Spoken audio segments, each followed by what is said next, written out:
ఇదే ఇండస్ట్రీలో ఎక్కువ కాలం స్టేబుల్గా ఉండాలి అంటే ఒక్క మాటలో మీరు ఏం చెప్తారు? ఎవరు ఉండలేరు. See it's always entertainment.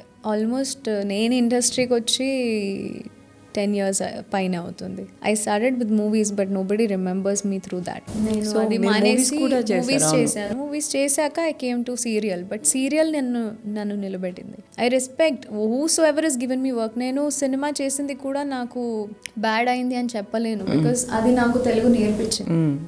నేను నేర్చుకున్న టైం అది. ఒక స్టెప్ ఐ వాజ్ హ్యాపీ. చాలా మంది చెప్పారు నువ్వు మూవీస్ నుంచి సీరియల్స్కి ఎందుకు వస్తున్నావు, సీరియల్స్ నుంచి జనరల్ గా మూవీస్ వెళ్తారు అంటే లెవెల్ అట్లా పైకి వెళ్తుంది. బట్ నా లెవెల్ అక్కడ నుంచి పైకి వెళ్ళింది. ఇప్పుడు నెక్స్ట్ సీరియల్ ఎప్పుడు చేయబోతున్నావు ప్రియాంక? చూడాలి. Of course I'm waiting for నేను రోల్ చేస్తే అది either it should change something in the society or maybe ఏదో ఒకటి మంచి జరగాలి అండ్ లాంగ్ లాస్టింగ్ ఉండాలి. వచ్చిన తర్వాత వెంటనే బాగా నడవట్లేదు సీరియల్స్ అని ఆగిపోవడాలు చాలా ఉంటాయి. So I'm being very choosy అంతే.